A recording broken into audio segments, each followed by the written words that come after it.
Assalamualaikum warahmatullahi wabarakatuh. Sugeng rawuh sedulur kabeh. Selamat datang di Bandah Gaib Jawa. Tempat kisah-kisah kelam, rahasia yang dikubur waktu, dan perjanjian terlarang dari tanah Jawa kembali dibuka. Di channel ini, kami tidak sekadar bercerita. Kami mengungkap bisikan yang tak berani diucapkan, jejak-jejak gaib yang masih hidup di sekitar kita. Siapkan hati, tenangkan pikiran.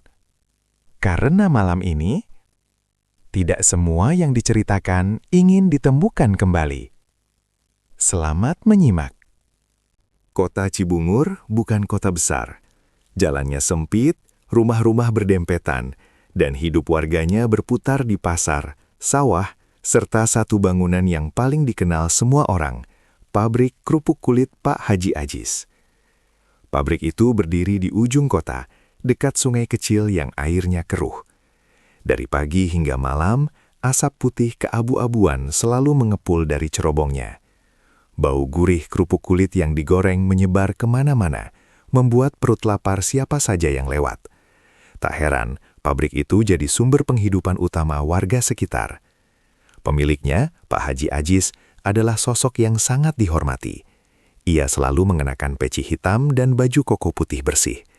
Setiap subuh, azannya terdengar paling lantang di masjid.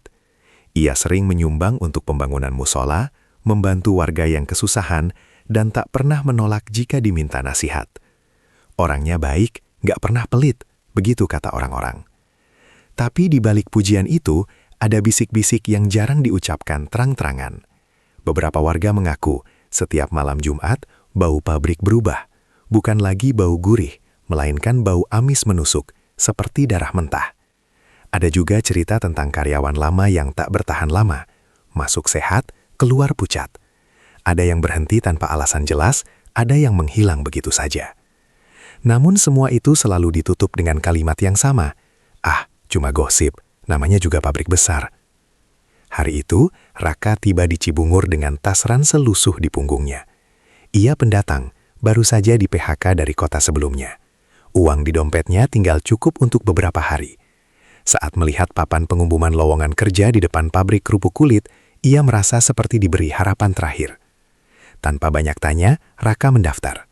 Prosesnya cepat, terlalu cepat menurut Raka. Ia langsung diterima dan diminta mulai bekerja besok pagi. Saat berjabat tangan, Raka merasakan telapak tangan Pak Haji Ajis dingin, jauh lebih dingin dari yang ia kira. Kerja yang jujur ya nak, kata Pak Haji Ajis sambil tersenyum. Rezeki itu datang dari kesabaran. Hari pertama bekerja, Raka disibukkan dengan mengangkut karung kulit sapi, membersihkan sisa-sisa produksi, dan membantu di dapur penggorengan. Pabrik itu luas, bising, dan panas. Tapi yang aneh, tak ada satupun karyawan yang banyak bicara. Mereka bekerja cepat, menunduk, dan menghindari kontak mata terlalu lama. Saat jam istirahat, Raka mencoba mengajak ngobrol, hanya dibalas senyum kaku. Sore menjelang, Raka ditugaskan membuang sisa produksi ke bagian belakang pabrik. Di sanalah ia melihatnya. Sebuah kolam besar, tertutup seng berkarat, dikelilingi pagar besi. Di pintunya tergantung gembok besar yang tampak sudah sering diganti. Area itu terasa lebih dingin, dan bau aneh menguar dari celah penutupnya. Bau amis bercampur anyir yang membuat Raka mual. Saat Raka menoleh, seorang mandor langsung menegurnya dengan suara rendah namun tegas. Jangan ke situ. Raka mengangguk cepat dan pergi. Tapi saat melangkah menjauh, ia sempat menoleh sekali lagi.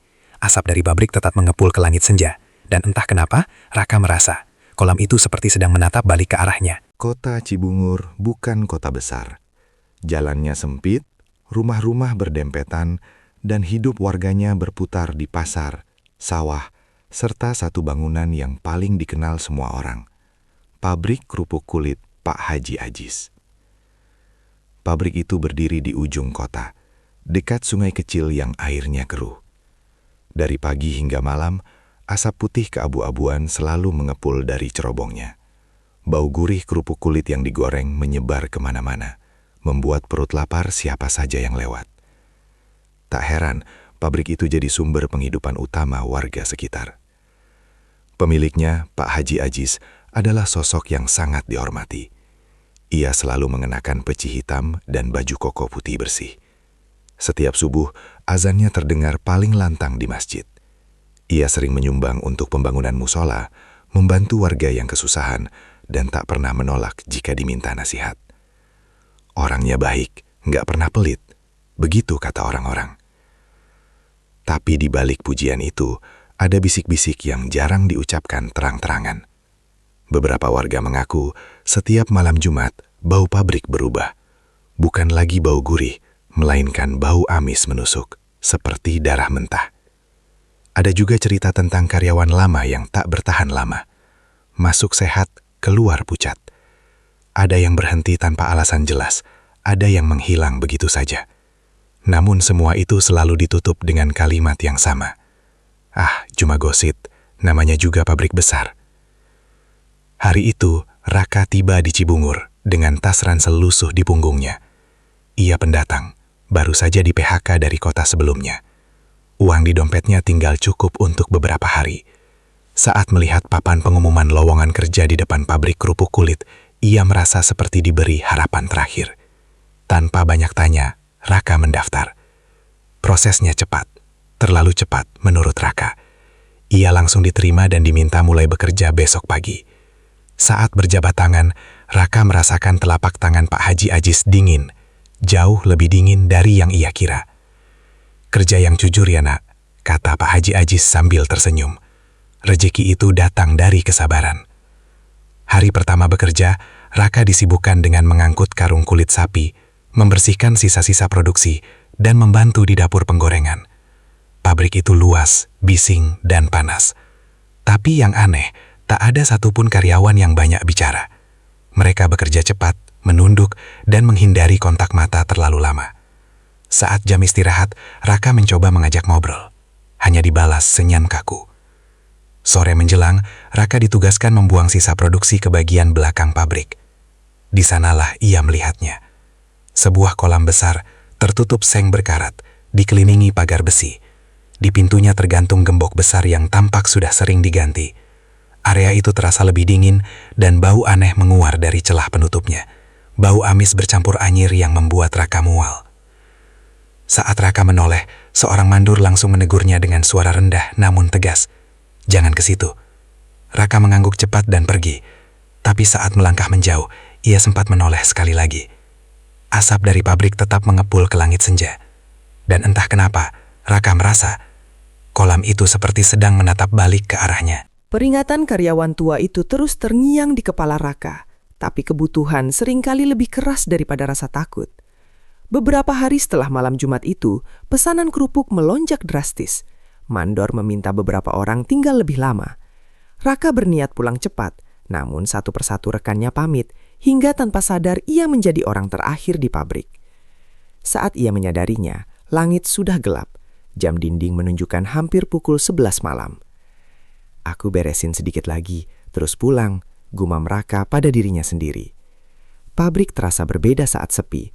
Tak ada suara tawa, tak ada langkah kaki, hanya dengungan lampu dan bau minyak dingin. Ketika Raka sedang membereskan karung di gudang, lampu tiba-tiba padam. Gelap, total. Raka terdiam. Beberapa detik kemudian, suara mesin juga mati, seolah seluruh pabrik ditelan keheningan. Hanya ada suara nafasnya sendiri yang terdengar terlalu keras. Ia menyalakan senter ponsel. Cahaya kecil itu nyaris tak membantu. Udara terasa lebih dingin dan bau amis perlahan muncul, lebih kuat dari sebelumnya. Lalu terdengar lagi, ciplakan air. Kali ini lebih dekat. Raka menelan ludah. Ia tahu suara itu berasal dari belakang pabrik, dari arah kolam yang dilarang. Logikanya berkata untuk pergi, tapi kakinya justru melangkah ke sana, seperti ditarik sesuatu yang tak terlihat. Sampai di depan kolam, penutup sengnya sedikit terbuka. Air di dalamnya hitam pekat, seperti minyak kental. Raka mengarahkan senter ke permukaannya. Ia melihat bayangan tubuhnya, tapi bukan wajahnya. Di tempat seharusnya pantulan wajahnya muncul, hanya ada gelap.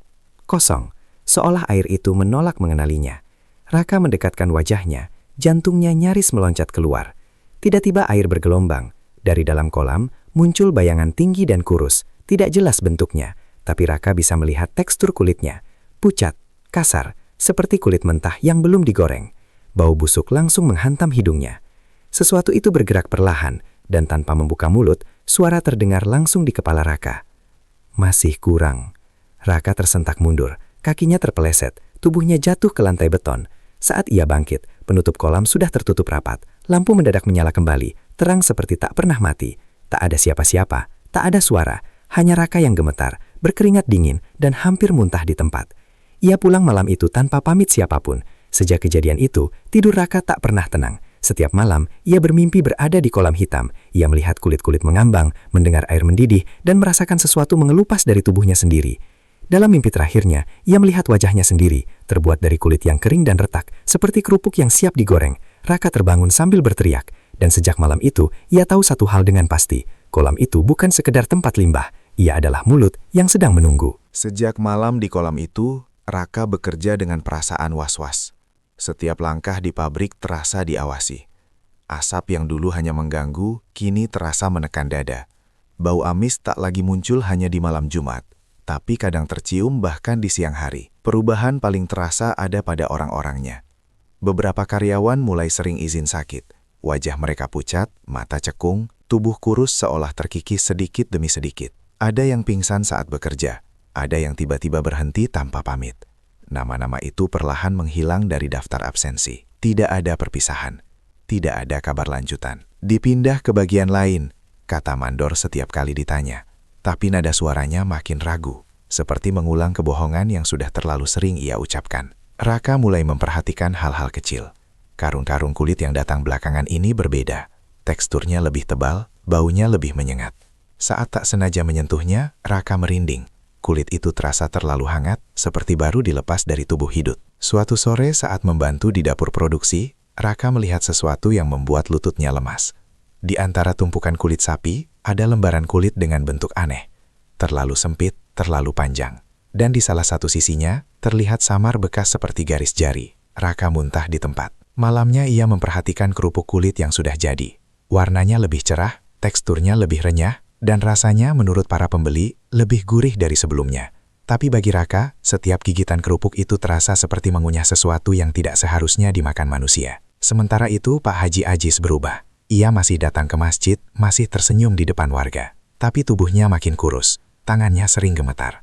Kadang ia melamun lama menatap cerobong asap pabrik, seolah berharap asap itu bisa membawa pergi ketakutannya. Raka pernah melihat Pak Haji Ajis berlutut sendirian di belakang pabrik, dekat kolam. Sambil berbisik memohon, "Aku sudah beri lebih banyak, tolong berhenti." Jawabannya datang dalam bentuk riak air yang keras, disertai bau busuk yang membuat mata perih.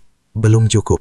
Suara itu bergema. Meski Raka tahu tidak ada mulut yang berbicara. Suatu malam Raka mendapati papan pengumuman pabrik diperbaharui. Ada daftar lembur baru. Namanya tertulis jelas di urutan teratas untuk malam Jumat berikutnya. Saat itu karyawan tua yang dulu memperingatkannya kembali muncul. Wajahnya makin pucat, seperti orang yang sudah separuh pergi. "Kalau namamu sudah ditulis," katanya pelan, "berarti kamu sudah dicium kolam." Raka menelan ludah, dadanya sesak. Malamnya dalam mimpinya, Raka berdiri di tepi kolam. Air hitam bergolak. Dari dalamnya suara itu memanggil namanya dengan sabar, seperti orang yang tahu mangsanya tak akan bisa lari. Saat terbangun, Raka sadar satu hal yang membuat darahnya membeku. Harga pesugihan itu telah berubah. Dan kini, giliran dirinya yang sedang dihitung.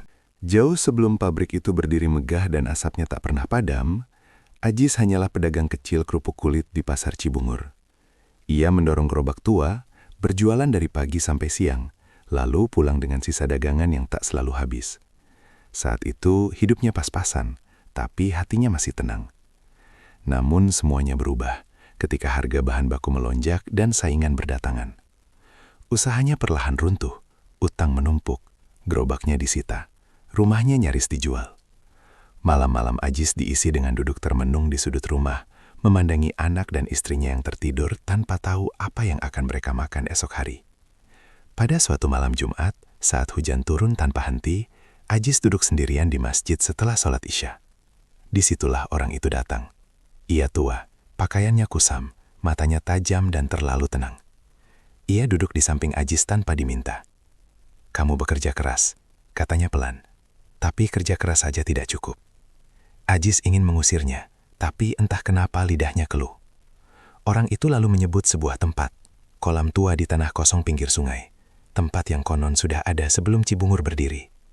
"Kalau kamu benar-benar ingin mengubah nasib," lanjutnya, "datanglah ke sana." bawa kulit yang masih segar. Dan jangan lupa, darahmu sendiri. Malam itu Ajis bergulat dengan imannya, tapi ketakutan akan kemiskinan lebih besar dari segalanya. Malam Jumat berikutnya, Ajis berdiri di depan kolam hitam itu.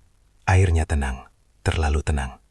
Dengan tangan gemetar, ia melemparkan kulit sapi mentah ke dalam kolam, lalu menyayat telapak tangannya sendiri. Darah menetes, bercampur dengan air hitam. Saat itulah air bergerak. Sesosok bayangan muncul perlahan, tinggi, tanpa wajah. Kulitnya pucat seperti daging mentah. Udara mendadak dingin, dan suara berat menggema di kepala Ajis. "Aku terima persembahanmu." Ajis bersujud, menangis, dan bersumpah akan memberi apapun yang diminta, selama keluarganya selamat. Tak lama setelah ritual itu, keajaiban terjadi. Modal datang dari arah yang tak jelas, pesanan mengalir, usaha kecilnya berkembang cepat. Dalam beberapa tahun, berdirilah pabrik kerupuk kulit yang kini menjadi banggaan Cibungur. Setiap malam Jumat, Ajis datang ke kolam, memberi kulit hewan segar, sesuai janji. Namun makhluk itu tidak pernah puas. Suatu malam, suara itu kembali terdengar, lebih dalam dan lebih menekan. "Rasanya berbeda," katanya. "Aku ingin yang lebih bernilai." Ajis menggigil. Ia tahu apa maksudnya. Dan sejak malam itu, setiap kali pabrik berkembang, harga yang harus dibayar pun ikut berubah. Di balik asap yang mengepul dan doa-doa yang dilantunkan, Pak Haji Ajis menyimpan satu ketakutan yang tak pernah bisa ia ceritakan pada siapapun. Suatu hari, makhluk itu akan datang menagih segalanya. Raka tahu ia tak punya banyak waktu. Namanya sudah masuk daftar lembur. Mimpi-mimpi buruk makin sering datang. Dan setiap kali melewati kolam, dadanya terasa sesak, seperti ada tangan yang mencengkram dari dalam. Jika ia ingin selamat, ia harus tahu apa yang sebenarnya terjadi di pabrik ini. Kesempatan datang saat hujan deras membuat produksi dihentikan sementara. Raka memanfaatkan waktu itu untuk menyelinap ke kantor lama di sisi pabrik. Ruangan kecil berdebu yang jarang dibuka. Di dalamnya tersimpan map-map tua, arsip yang tak pernah disentuh lagi. Ia membuka satu persatu. Laporan kecelakaan kerja. Surat pengunduran diri mendadak. Catatan medis karyawan. Tanggal-tanggalnya tersebar, tapi polanya sama. Hampir semuanya terjadi setelah malam Jumat dan selalu melibatkan karyawan yang lembur sendirian atau ditugaskan dekat area belakang. Penyebab kematian atau hilangnya pun terdengar janggal. Terpeleset ke sungai, sakit mendadak, pindah kota tanpa jejak. Raka menutup map terakhir dengan tangan gemetar. Ini bukan kebetulan, ini korban. Untuk memastikan, Raka menemui warga lama di sekitar pabrik. Seorang penjual kopi tua akhirnya bicara setelah Raka memaksa dengan suara lirih. "Dulu kolam itu tempat sesajen," katanya. "Sebelum pabrik ada. Banyak yang hilang di situ. Airnya nggak pernah surut." Malam itu, rasa penasaran Raka mengalahkan rasa takutnya. Ia kembali ke kolam. Kali ini, penutupnya terbuka lebar, seolah memang menunggunya. Air hitam bergejolak, bau busuk menusuk. Dari dalamnya, makhluk itu muncul sepenuhnya. Tubuhnya tinggi dan bengkok, kulitnya berlapis-lapis, seperti hasil tambalan dari banyak makhluk. Di permukaannya tampak guratan-guratan tipis, seperti bekas jeritan yang membeku. Saat ia bergerak, terdengar suara aneh, seperti kulit kering diremas pelan-pelan. Janji harus ditepati. Suara itu menggema, kini tak hanya di kepala Raka, tapi juga di udara. Raka akhirnya mengerti, kolam itu bukan tempat limbah, bukan tempat pembuangan.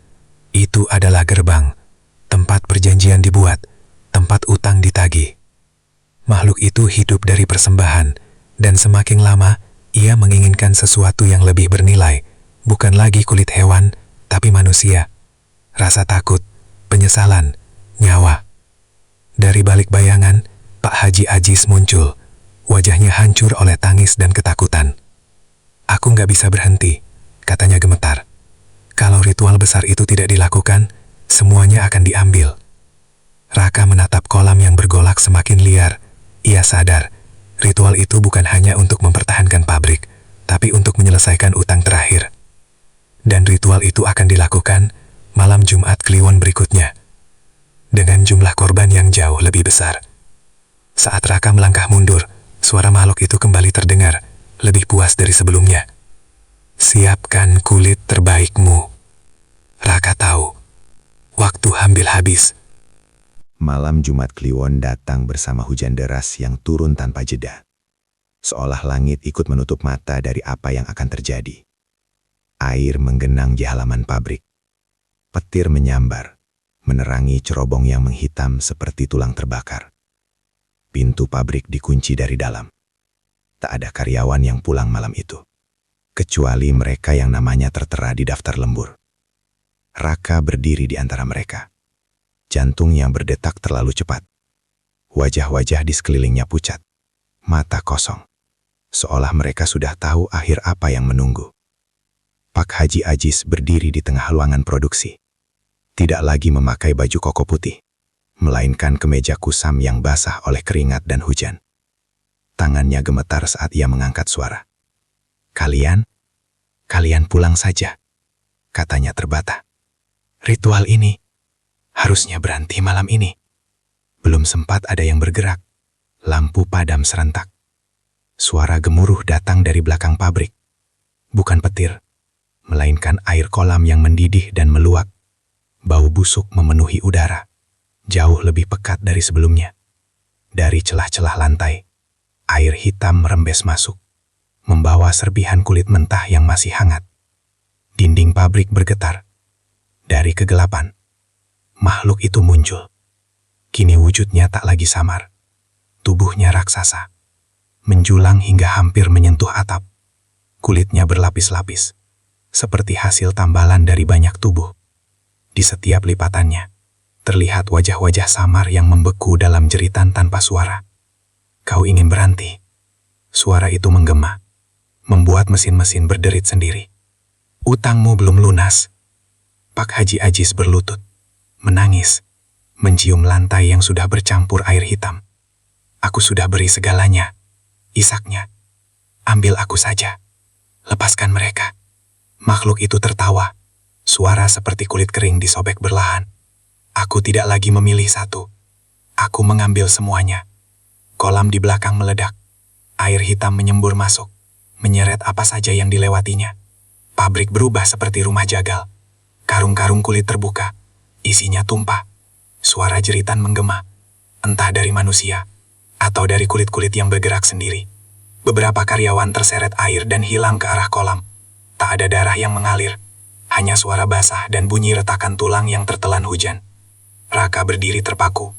Di depannya ada pintu darurat, terbuka sedikit. Jalan keluar, kesempatan hidup.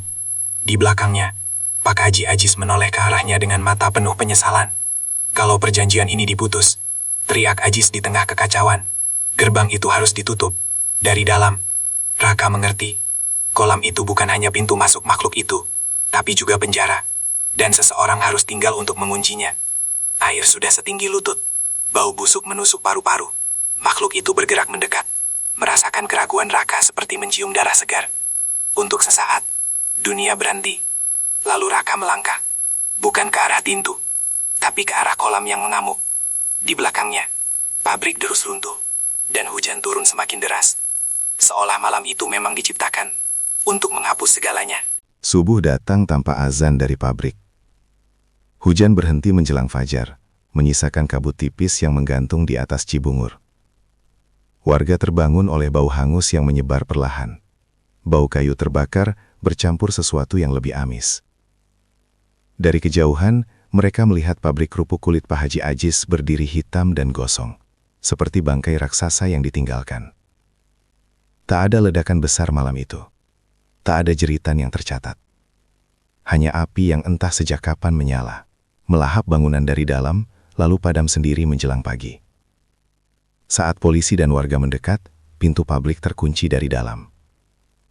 Di dalamnya hampir tak ada yang bisa dikenali. Mesin meleleh. Karung-karung kulit berubah abu. Lantai retak dan menghitam, seolah pernah dilewati sesuatu yang sangat berat dan basah. Di bagian belakang, kolam itu sudah kering, menyisakan lumpur hitam pekat yang berbau busuk. Tidak ditemukan mayat Pak Haji Ajis. Tidak pula ditemukan Raka. Hanya peci hitam yang hangus sebagian, tergeletak dekat bekas kolam. Kasus ditutup sebagai kebakaran akibat korsleting listrik. Beberapa karyawan dinyatakan hilang.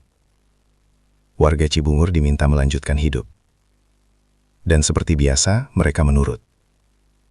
Karena rasa takut lebih mudah dikubur daripada rasa penasaran. Hari-hari berlalu.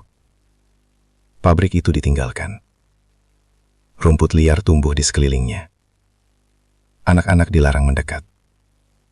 Tapi sesekali, warga yang lewat malam hari mengaku masih mencium bau kerupuk kulit yang digoreng. Terutama saat malam Jumat. Cibungur kembali tenang. Namun ketenangan itu rapuh. Beberapa bulan kemudian, sebuah kios baru buka di pasar. Spanduknya sederhana. Kerupuk kulit asli.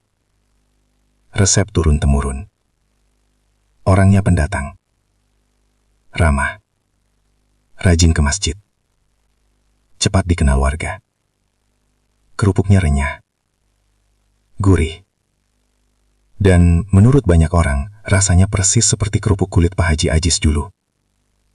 Tak ada yang bertanya dari mana bahan bakunya. Tak ada yang bertanya kenapa kios itu selalu tutup setiap malam Jumat.